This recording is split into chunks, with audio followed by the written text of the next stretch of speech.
Greetings, KTEH viewers. I'm Bob Mitch, and I'm the winner of the Who Are You fan film competition.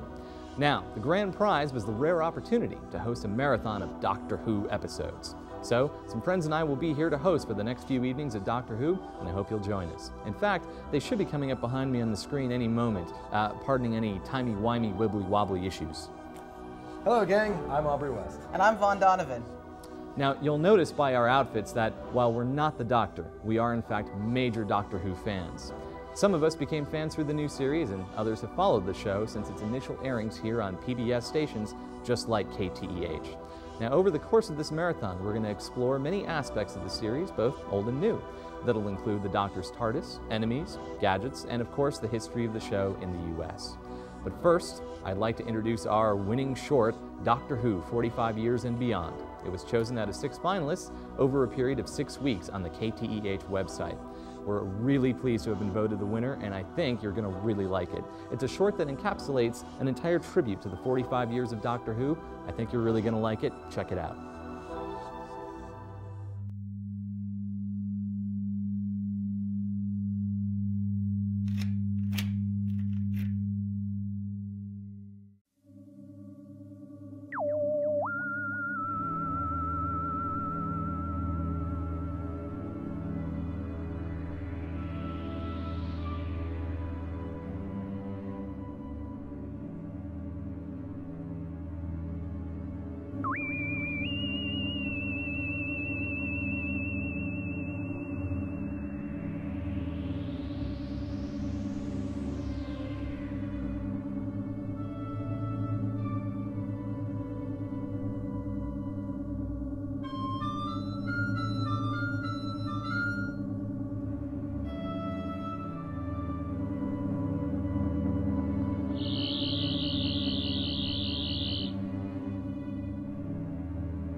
Now, I'm sure the perceptive fans out there might have noticed that that fan short was shot at the 2009 Gallifrey One convention in Los Angeles, California.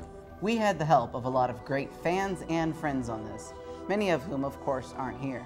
But a special mention must go to Tara Wheeler for the loan of her excellent TARDIS for the opening.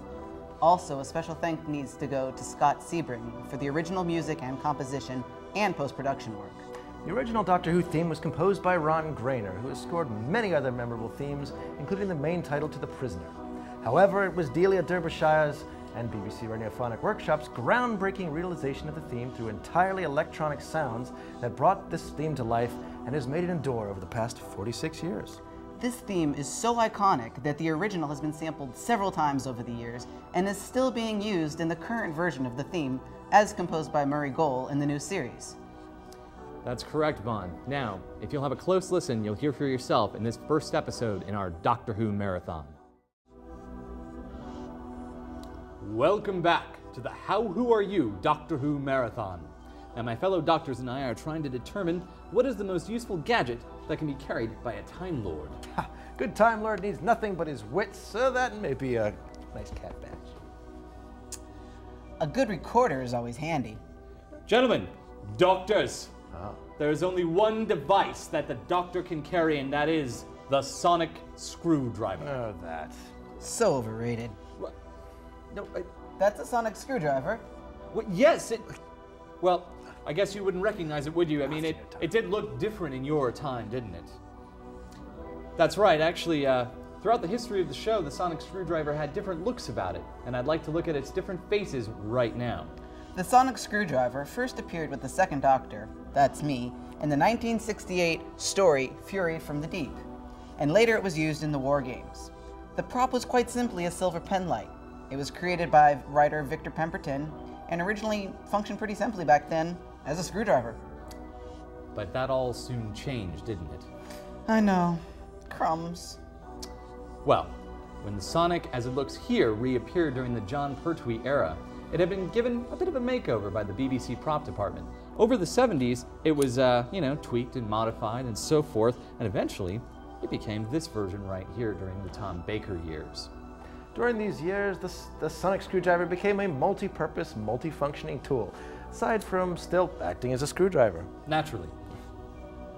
Of course, it functioned as a door locking, unlocking device, and a laser cutter, an explosive trigger communications jamming device, and all-purpose examination tool that would pretty much get the Doctor out of any situation. But sadly, all of that would soon come to an end when this was destroyed during the Peter Davison era in the story The Visitation. Now, the real reason it was destroyed actually was because the then executive producer, John Nathan Turner, felt it had become too much of a crutch for the writers and wanted the Doctor to start solving problems on his own using his wits. You know, that's a lesson Russell T Davies could learn as well. True.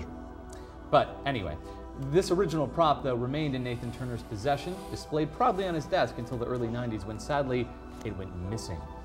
So, the 6th and 7th Doctors remained without a sonic screwdriver until it returned in the Fox Doctor Who TV movie. This design was made by Iguana Props in Vancouver, Canada. Keeping with the Victorian look of the TARDIS, they added brass rings to the body and the emitter head. Also, they used a fountain tip pen, so it's a bit thicker and a bright red color than the old bullet-shaped emitter head. And lastly, instead of a spring-loaded Sonic, this one telescopes outward and collapses back in. But the very next Sonic was soon to be a very, very big departure, and I'm sure Aubrey can explain more. This is the 9th and 10th Doctor's sonic screwdriver, and frankly the best one. Since this one came on in 2005, it's been the best thing since sliced bread to the Doctor. Better than that outdated model. It's inspired also, as the 8th Doctor's one, by the interior of the TARDIS. And this one intercepts, augments, cuts, burns, ignites, and does just about whatever you need it to. Plus, I keep playing them around just in case they break. Right. Oh, plus, it lights up. Oh, I like that. Mine used to light up. Why doesn't yours do that? What? I mean, look at it. It doesn't have to. It's a design classic. Really, I mean, it's obvious which of us has the best sonic screwdriver. Mine! Mine! Gentlemen, please. All this silliness about screwdrivers. In my day, I didn't need a screwdriver at all. I didn't need anything. Well, what do you call that coat? It's practically an accessory itself. Well, I call it very comfortable and quite fashionable too, I might add. You know what? How is it possible to be arguing like this when we're all meant to be the same Time Lord? Well, let me tell you.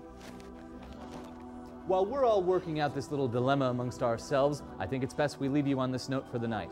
But tune in next week. We're going to have some exciting Doctor Who props for you to see. And if you want some more information, then please go to the KTEH website, which is at www.kteh.org/Doctor Who. All right, thank you. Have a good night.